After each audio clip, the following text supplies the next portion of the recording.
Good. Well, thank you so much for joining me today, Tiffany, and agreeing to just tell us a little bit about what kind of life has been like for you. I wonder if you could just share with us who you are, what kind of work you do normally, and then what all has been happening for you during this coronavirus pandemic.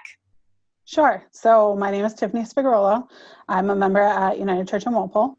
I'm also the member in discernment there. So I'm in the process of being ordained through our church. And I have answered the call to be a settled chaplain in the hospital. So what that normally means on the day-to-day is that I see patients and see their families and check in. I also round on the staff and see how they're doing. Usually heavily involved in family decision making. So if we have family meetings about goals of care for a patient or end of life decisions, or if a new diagnosis has come out and the family's trying to make decisions or the patient's trying to make decisions about next steps, I'm pretty heavily involved with that, working with our social workers and our doctors to kind of go through what that looks like for them mentally, physically, emotionally, but also spiritually. So my day-to-day prior to COVID was rounding on patients, talking to families, seeing what family meetings were happening each day. But I also work in a 2-hospital system. So I'm in Framingham, but I'm also in Natick, and I'm the only chaplain for both buildings. So I go back and forth different days in different hospitals. And if there's ever a call, I'm on call with my pager 24/7 as well. So they can page me at any time and I can come in. Great. Wow. And so what was it like when the pandemic first hit, and what have you been going through? So when it first hit, I think initially there was a lot of talk about what is it really going to look like for us. There was a lot of anxiety, I feel like, buzzing in the air of a lot of hospitals, feeling like, when are we in it? How do we know that we're in it? Are we at the peak of it? Is it going to get worse? Especially as we saw more and more cases coming in, you could really feel the energy in the hospital buzz around you of, how are we going to take care of all these sick patients? I'm taking more and more patients on. People are sicker and sicker. It's also there's a lot of interesting feelings around wearing PPE. Some of the stuff that we wear, I have with me, like we wear our masks every day, just like everybody else does, but we wear N95s when we go in the rooms. I wear shields. So we have gowns. A lot of our nurses and staffs are actually wearing scrub caps as well, which is something that on the day-to-day they wouldn't normally, but trying to keep their hair safe and protected from the COVID as well. So a lot of physical outfit changes happen for our staff, as well as the emotional changes that are going on. We went from a 1 ICU hospital in Framingham to at one point having 3 ICUs open. We changed a pediatric unit into an ICU, our cardiovascular unit went into an ICU, and then our ICU was also an ICU as well. So it was very busy at different points. We had multiple cases, and the severity of the patients was much heavier than we're used to as well. So I think, just like many hospitals have already talked about, it was the buzz and the energy in the air that changed more than anything. People worrying about going home and how is this affecting their kids and how is this affecting their loved ones. A nurse pulled me aside and went through my day-to-day outfit changes that I should be doing as far as to keep myself and my family safe. She's like, are you changing? You should wear your clothes to work, then you should change in the bathroom at work to go in your car, and then as soon as you get home, you should take a shower and you should change again. So really being vigilant about where are shoes going, where are your outfits going, are you showering very quickly after getting home? So there's a lot of anxiety around, how do we keep ourselves safe and how do we keep our patients safe? I can imagine. Wow. And so that must have just added that extra layer of anxiety for you all as you're trying to care for patients who I imagine themselves are at this extreme level of anxiety. How did you experience patients, the ones, that were conscious? Most patients were pretty aware of what was going on if they were awake and could communicate. I have said at least once a week for the last 10 weeks, I thank God every day that this happened in 2020, when we have iPads and phones and ways that we can communicate not only auditorily but visually as well. our hospital was pretty proactive and purchased an iPad for every unit. So I did a lot of FaceTiming with family members, whether the patient was conscious or not, or intubated or not, just so families could see their loved ones. And so that patients who were awake and alert could see their loved ones as well and reassure family, I'm okay, they're taking good care of me. Also reassuring families, these patients aren't alone. That was a big concern for family members is, is anyone checking on my loved one? Are they just sitting in an empty, cold room all day? And really just affirming, like, we're playing music for them on the iPad, we're present with them, we're talking to them, we're holding hands with them. And so a lot of the patients who were alert and oriented were able to communicate with family as normal. The only difference was their family couldn't come in and see them physically in-house. We did make an exception in our hospital for end of life. So if somebody was at end of life, we did make the exception that a family member could come in. So I did a lot of work with those individuals. They had to wear the proper PPE, but they were able to at least be at the bedside for that. And if they weren't comfortable, we would do Zoom and FaceTime and any kind of video that they were comfortable with so they could be present, their loved one could hear their voices, we could play their favorite kind of music, say prayers, give prayer shawls, and just be present with them in that moment. So as much as it's something I never wish happened, I'm so glad it happened in an era that we're able to at least have different technology to communicate.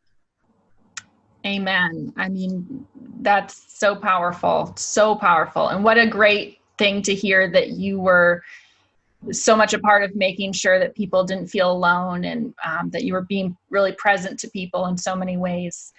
How can we continue? We're aware that this virus might be on the downside, but it's far from over. How can we be praying actively for you and for your patients, for your hospital community? Where do you think there might be areas that are overlooked, or how can you direct us to just help you prayerfully? I think for me personally, something that I've brought to the attention of a lot of different people in our building, and I'm working closely with our CEO on, is the PTSD that this might have on some of our staff members. So I've been asking a lot of people for prayers surrounding the post-traumatic of this incident. A lot of our staff are saying, I'm fine, it's my job, I signed up to be a nurse, I signed up to clean the rooms, I signed up to cook the food. I've even caught myself saying, like, I signed up to be a chaplain, I signed up to be here, but none of us signed up knowing that this was going to be what it is. I could have never told you a year ago when I took on a 2-hospital system that this would be the start of my second year. And so it's taught us all a lot of lessons. It's shown us where there's areas that we can grow personally as well as professionally. But I think in the future down the road, we're going to see nurses and doctors and different staff members who had a patient with the same name or looked the same or had a similar condition, that it's going to bring different emotions up for them. And my prayer right now is just that they're leaning into that, listening to that, be present for those emotions, not just trying to say, I'm okay, but saying, this sucks. And it's okay that it does suck, or I'm sad and it's okay that I cry, or I'm angry that this is happening and it's okay to be mad, and to really lean into those emotions instead of trying to just say, like, I'm good. And I think a lot of us, at least in this building, we've talked about when a family member says to you, how are you? It's a heck of a lot easier to say I'm good than it is to try to explain the complex emotions that you're actually feeling, because I'm good followed by 3 of my patients died today is hard for the rest of the world to really wrap their head around, versus for a nurse that has seen really tragic and struggling deaths. They might have been beautiful and graceful and family may have been present. So it might have been a really good day for that nurse. But for those that are not in the medical system, I feel like a lot of times they push back with, well, how could it be a good day if someone died? So just being present for those who need prayer, and to really pray for the staff of the whole building that they continue to lean into those emotions and to talk about it, because it's okay to have all of those emotions. None of them are wrong. We're just getting through it as we can right now. Yeah. Well, and I would imagine that part of what makes it so hard is, I think when people, especially folks who are used to being in high stress trauma environments, maybe be an ER doctor or something, you kind of can compartmentalize your feelings and sort of think, I can deal with those feelings later, when you're in the thick of it. And to me, and I think in a lot of ways, we're all dealing with this trauma. But the hard thing is, when do we deal with those feelings? Because it's not like there's a hard stop on this pandemic. And exactly. I think that makes the grief process so hard because it's still kind of here, even though we're a little bit past peak. And how do you think we can be present to one another in that really new place of trying to open up those feelings, even perhaps when the trauma's not over? I think what you said before, one thing I want to bring up to what you just said was what's really present for me is not only did COVID bring up this high stakes trauma-like situation, but it also took away everyone's normal coping mechanisms. And that's something that I think so many people brush over. I didn't realize how much I needed to go to the gym every day until I didn't have the gym to go to. I didn't realize how much my nieces and nephews' hugs every weekend made me feel better every week until I couldn't have their hugs. And so it's also leaning in and saying to each other and giving each other grace in those moments to say, like, yeah, I could still go for a run outside, but it's not the same as my normal routine of, okay, I go to work, I change, I go to the gym, I change, I go home. Like, you have this routine in life that helps you go through the day to day.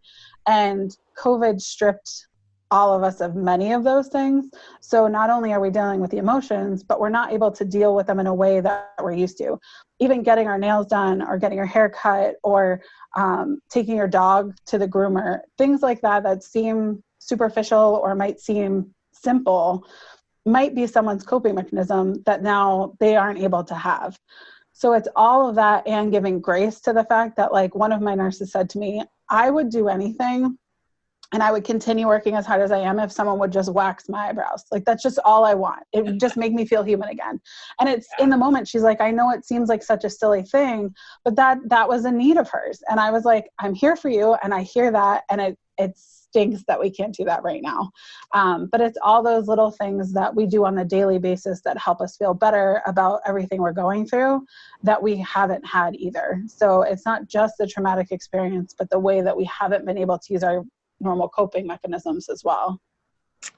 So on the money, Tiffany. I think, thank you for naming that and helping us to see that. And I know our church family will be praying for you and praying for all of your colleagues at your hospital system, praying for them as they deal with all of the PTSD from this, and also pray for them as they figure out how to cope, knowing that those normal coping mechanisms aren't available. So it is so difficult, and we're going to hold you and all of them in our prayers. We at Metro West also want to say thank you to the Walpole Prayer Shawl Ministry Group, who gave us the pocket prayer shawls. On Nurses Week, we do Blessing of the Hands every Nurses Week. We've done it for generations and years and years and years in the past before I even got here. And it's something that's very important. And I brought the pocket prayer shawls with me and gave them to the staff as a comfort and a prayer shawl ministry for them. And they loved it. So thank you so much. They really appreciated it. It was a little something for them to know that we're thinking of them too. And they see our prayer shawls go out to our patients all the time. So it meant the world to them to have a prayer shawl for themselves. Oh, that is awesome to hear. That is awesome to hear. Thank you for sharing that back with us.